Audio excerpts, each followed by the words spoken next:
en Génesis 12:1, vemos un fenómeno que en antropología y en sociología se le llama el desarraigo. Es tú dejar tus raíces.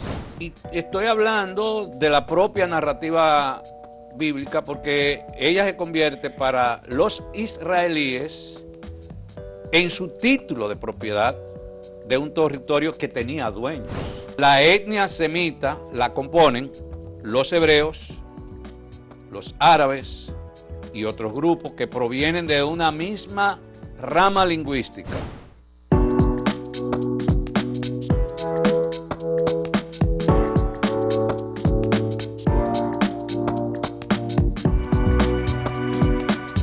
Saludos amigas, amigos, ustedes sintonizan Acento TV y este es su programa a partir de ahora. Y adivinen ustedes, hoy es viernes, entonces ustedes saben que aquí está Bernardo Matías, el hombre de los viernes. Bienvenido. Muchísimas gracias, ¿cómo está usted? Como siempre bien, ¿verdad? Yo le he dicho a usted, yo estoy viviendo mis mejores años, mis mejores tiempos. Se nota, se nota. Dios le dé larga vida a usted y su familia lo disfrute y lo vea. Muy bien, gracias. Mire, nosotros tenemos un colega que es fiel con nosotros, Cándido Mercedes. Mercedes, sí. Mercedes. Sí, él siempre me escribe, que lo ve. Y el hombre de los viernes. Y nos está retroalimentando. Sí. Él me sugirió un tema que lo voy a empezar a preparar. Ah, qué bien. Y le agradezco, porque a veces yo estoy sin tema y tengo que comenzar. Sí, Cándido da mucho seguimiento a muchas Cándido cosas. es uno de los activos intelectuales de la sociedad dominicana, que debemos aprovecharlo. Igual también él dice que está viviendo quizá la mejor época de su vida, a pesar de la parte cronológica que me dijo que fuera discreto. Y saludar a José Simé y Antonio Díaz. Ah, también son fijos con nosotros. Son dos colegas que viven en Nueva York. Ellos son de la generación de ex seminaristas del San Pío X y también nos dan seguimiento. Un saludo. Y a todos los colegas del chat de ex seminaristas del San Pío X, de Licey, que hay algunos que nos dan seguimiento. Bueno, qué bueno. Nos alegra que nos estén vamos viendo. con la segunda parte del tema del conflicto Israel-Palestina, Palestina-Israel. En la primera parte estuvimos viendo aspectos claves socioculturales que es importante para poder entender ese conflicto. Y hablamos de tres elementos, la tríada, como le decía, tierra, fe y familia. Hay alguien que hace muy buen análisis de esta tríada, que es el doctor Rodolfo Musa, que fue el primero que yo empecé a escucharle con este análisis. Entonces tengo que reconocerle que ese aporte es más de Rodolfo Musa que mío. Claro, uno lo amplía, lo profundiza, le da algunas dimensiones en función de cómo uno lo entiende y lo ve. Entonces hoy vamos a seguir con el tema, segunda parte. Vámonos al hecho original que está descrito en la Biblia, la tierra prometida. ¿Qué pasa? Cuando tú ves los textos bíblicos, tú con una mirada histórica y del contenido histórico del texto bíblico, no teológico ni religioso, sino histórico, los textos bíblicos te hablan explícitamente de que lo que se dio fue un asunto de geopolítica y de conquista de territorios. Cito, en el capítulo de Josué, el capítulo 1, versículo 4, del 1 al 4, dice: después de la muerte de Moisés, siervo del Señor, el Señor dijo a Josué, hijo de Nun. Recuerda, siempre tú vas a ver en la Biblia que hace mucho, hijo de fulano de tal, hijo de esto, relación con el tema familia, la primogenitura, la genealogía y la herencia. Eso es un permanente. ¿Y la herencia de qué? De la tierra. Asistente de Moisés, Mi siervo Moisés ha muerto, por eso tú y todo este pueblo deberán prepararse para cruzar el río Jordán y entrar a la tierra que daré a los israelitas.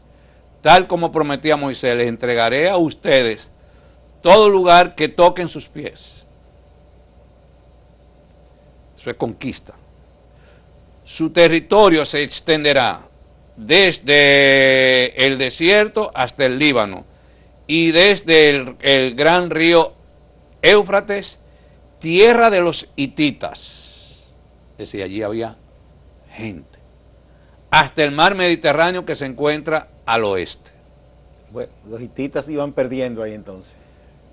Sí, es como decir los españoles, con Cristóbal Colón al frente, vete que hay una tierra desconocida, no sabemos quiénes viven ahí, pero supongamos que sabían, dice, ahí viven unos bárbaros, primitivos, politeístas, idólatras, que hay que cristianizar y conquístalo. Y esa tierra es tuya. Entonces el Papa, Alejandro VI, emite una bula, porque sin eso no había posibilidad de conquista, y dice, en nombre de Dios, le otorgo esas tierras. Entonces esa tierra es de ustedes. Pero hay un principio, que la tierra es del primero que llegue.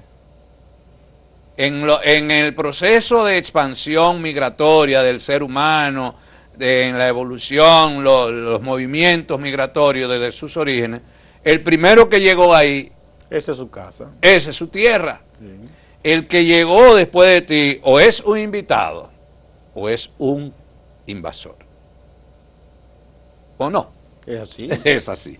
Entonces, aquí nos describe geográficamente lo que es el territorio de la tierra prometida. Entonces, aquí en este mapa se puede ver, no sé si se está proyectando el mapa, correcto. En ese mapa, que es el que describe el libro de Josué en el capítulo 1, del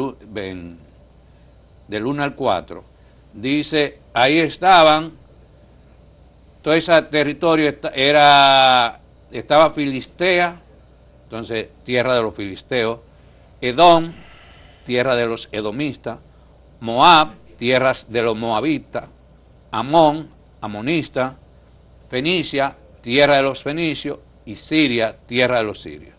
Ese es el territorio. Entonces ahí en el centro estaba, si se ve en el mapa, que yo lo ilustré con una señal azul, estaba Canaán. Entonces ese pedazo de tierra, en el medio, ese pedazo de tierra es la tierra prometida, Canaán. No es la expansión completa, es Canaán, la tierra prometida. Eso está claro en el texto bíblico. Entonces, es la región que está al sur y sudoeste, es una zona montañosa, con valles. Los valles son muy importantes para producir, como decíamos. Al norte y oriente de Egipto están las llanuras costeras del Mediterráneo, zona costera, intercambio comercial, tierra, mercado, es un elemento en términos de estrategia de comercio muy importante. Tú disponer de tierra para producir y de zona marítima para transportar y comercializar los productos. Y después está la parte desértica de Arabia. Pero era un territorio habitado ya, como decíamos, con características multiétnicas y multiculturales. Entonces estos son los pueblos originales que habitaban esa región. Muy bien, vamos a una... Es lo que dice el texto bíblico. Sí, bueno, si mucha gente dice que... Y si nos vamos a amparar en el texto bíblico, vamos a usar el mismo texto bíblico para entender el fenómeno. Tierra habitada, multiétnica, multicultural, y había pueblos originales que ya la habitaban. Bien, vamos a la primera pausa.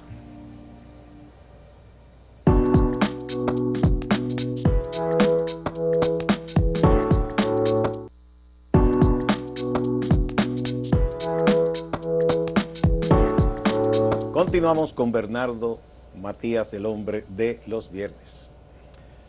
Tal parece, siguiendo con los textos bíblicos, que esta fue una decisión dolorosa para el pueblo de Israel en sus orígenes, porque en Génesis 12:1 vemos un fenómeno que en antropología y en sociología se le llama el desarraigo. Es tú dejar tus raíces y meterte a un mundo multiétnico y multicultural de conflicto, politeísta, con otras identidades culturales y religiosas. Entonces es un tema de conflicto que está aquí planteado.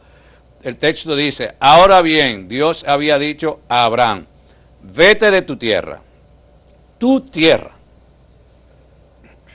No es vete de esa tierra, tu tierra. La tierra de Abraham era Ur, considerada como una de las poblaciones más antiguas de la humanidad, Ur.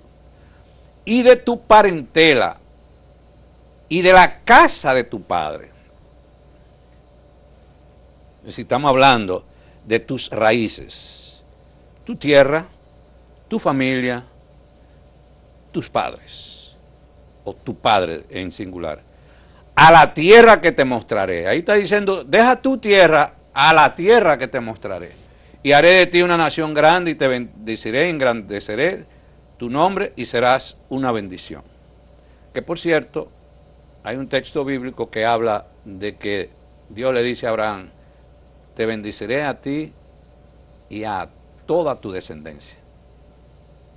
En el programa anterior decíamos que los hebreos son semitas, descendientes de Abraham. Por tanto, le toca un chin de esa bendición, ¿verdad? Entonces estamos hablando primero de una conquista que implica un desarraigo. Pero hay otro texto más explícito que habla de que eran tierras ya habitadas, que es en el libro del Génesis 12 y en el Génesis 15. Dice, y pasó Abraham por aquella tierra hasta el lugar de Siquem, hasta el valle de More, y el cananeo estaba entonces en la tierra. Estaban los cananeos, que se consideran parte de los antepasados de los palestinos. Y el cananeo era el que estaba en Canaán. Aquel día Yahvé pactó una alianza con Abraham diciendo, a tu descendencia daré esta tierra, desde el torrente de Egipto hasta el gran río Éufrates, el país de los kenitas, de los ceniceos, de los cadmoneos, de los hititas, de los fereceos y los refaitas, de los amorreos, de los cananeos, de los jergueseos y los jebuseos. Eran muchos pueblos distintos. Poblado. Entonces, es un acto explícito de conquista. El tercer elemento. Eso, estamos tomando ese texto como si fuera histórico.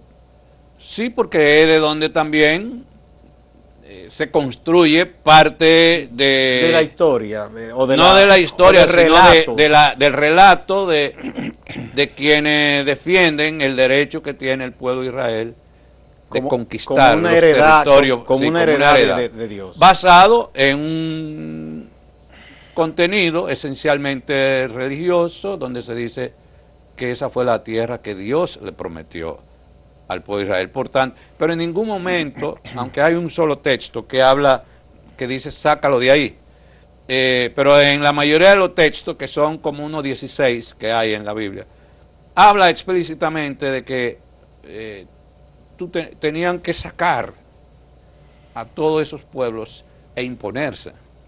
Eso no está muy claro, muy explícito en los textos, solo uno. Y estoy hablando de la propia narrativa bíblica porque ella se convierte para los israelíes en su título de propiedad de un territorio que tenía dueños. Y en la Biblia está explícito donde dice, Dios dijo a Abraham, vete y te daré esa tierra. Eso está clarito.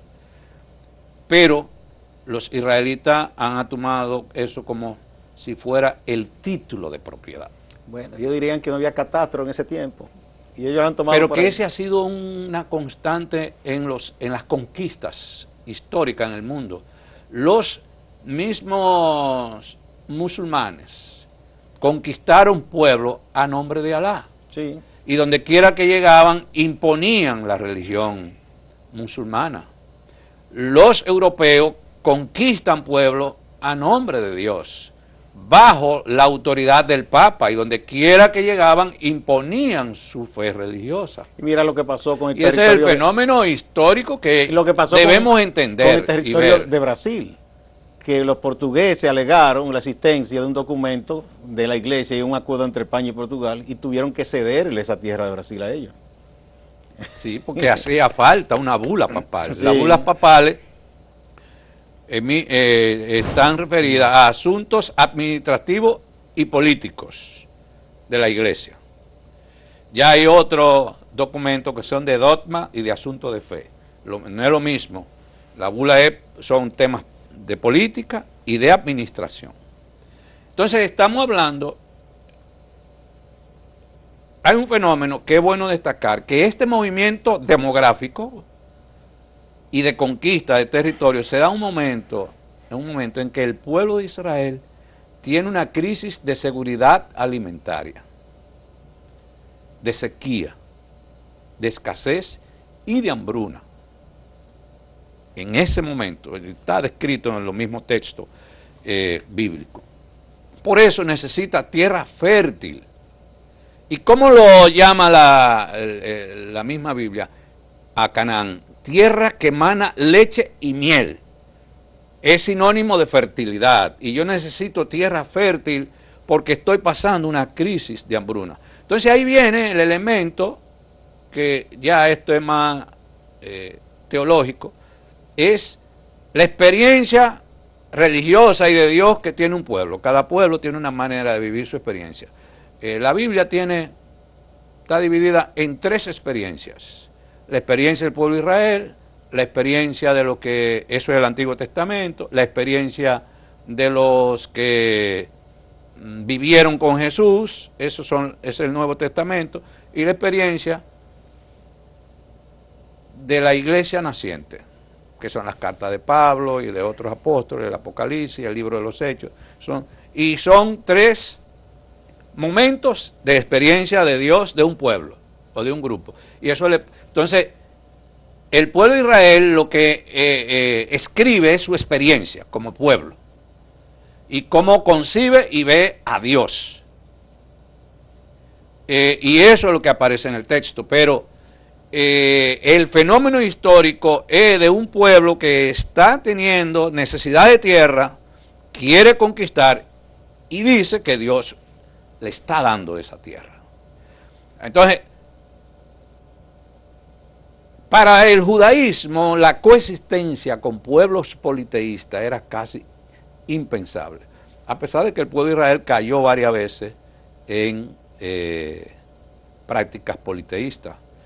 Entonces, la conquista ya no era solo de territorio ni económica, sino también religiosa. Era la lucha entre el monoteísmo y el politeísmo que está planteado en esto. Esa misma experiencia la vivieron los musulmanes en las conquistas. Lucha entre el monoteísmo radical del islamismo contra países politeístas o pueblos politeístas como los pueblos africanos. Muy bien, vamos a la otra pausa.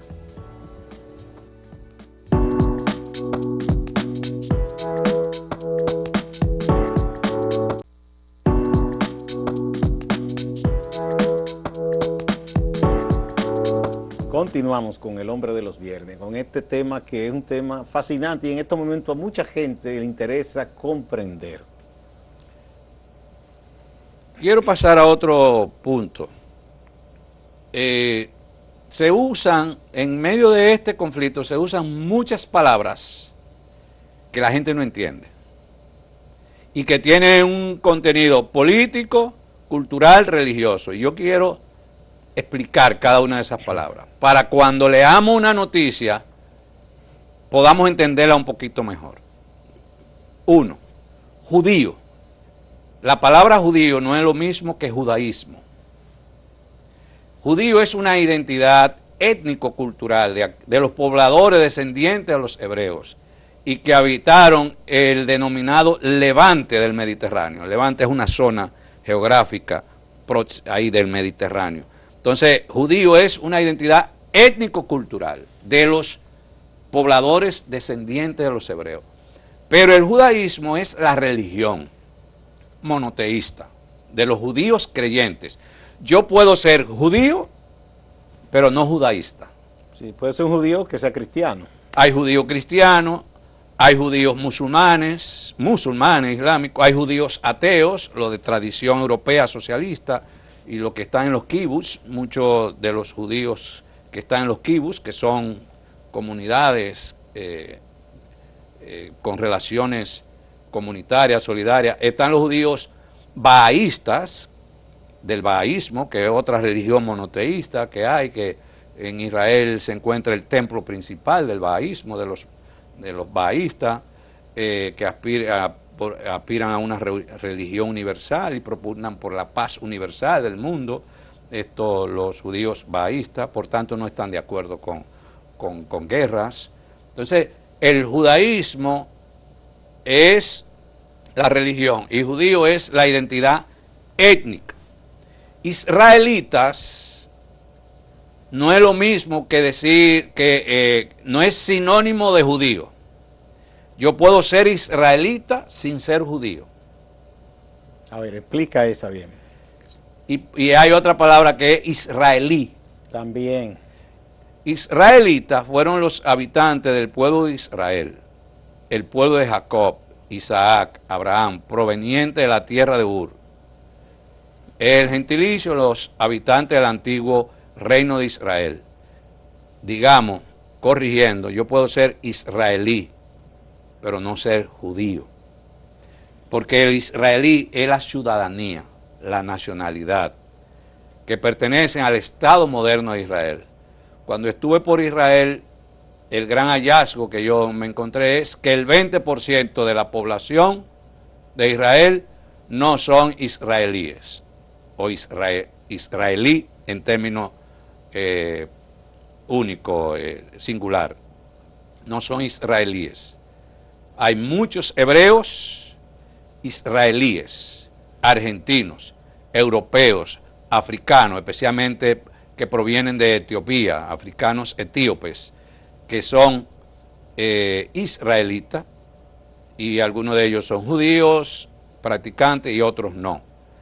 Entonces, yo puedo ser israelí sin ser judío, porque israelí es la ciudadanía. Y eso nos permite entender ese fenómeno de que hay israelíes, hay judíos que no están de acuerdo con las políticas del gobierno de Netanyahu. Y nos vamos más lejos con otro concepto que es semita. Semita no es sinónimo de judío, que también se usa como de manera indistinta. Los semitas son los descendientes del hijo mayor de Noé, Sem. Son los ancestros de los israelitas y del pueblo judío. Y palestino también. Sí, palestino. La etnia semita la componen los hebreos, los árabes y otros grupos que provienen de una misma rama lingüística, cultural y religiosa del antiguo Próximo Oriente, o del Oriente Próximo. No es lo mismo no es sinónimo semita de judío ni de judaísta. Semita es los ancestros más amplios, que implica que implica al pueblo de hebreo. El judío no implica a los hebreos, pero semita sí implica a los hebreos. Los hebreos, que no son los mismos judíos, fueron el antiguo pueblo semita nómada, que después se fue instalando. Se fue asentando después. Según la Biblia, y las tradiciones hebraicas, los hebreos fueron originarios de la Mesopotamia. La Mesopotamia es donde está hoy Irak. Es decir, incluso Irak está considerada como una de las ciudades, uno de los países históricos más antiguos también de la humanidad y donde hay grandes riquezas históricas, antropológicas. Dice que lo han saqueado varias veces, quedan. Entonces, Abraham es considerado el primer hebreo del cual descienden todos los pueblos hebreos. Y ya hay otro concepto como sionista, que es otro término, que en el próximo programa, que con eso esperamos cerrar esta serie de 3 programas para poder entender el fenómeno. Muy bien. Muchas gracias. Como esto queda grabado, ¿verdad? La gente puede volver y volver si no entiende bien, porque el asunto es complejo. Sí, tiene Son muchas palabras, es un origen. Para ellos no es complejo. Ah, no, pero para uno porque es su identidad y su claro, cultura, pero para nosotros, sí, occidentales, y que opinamos de todo y nos ponemos de un lado, de otro lado, pero a veces ni entendemos el conflicto, pero por razones de manipulación mediática e histórica, culturales, se nos hace difícil. Se nos hace difícil entenderlo. Muchas tomamos gracias. partido frente a cosas que no entendemos. Gracias, amigos, y nos vemos la próxima semana.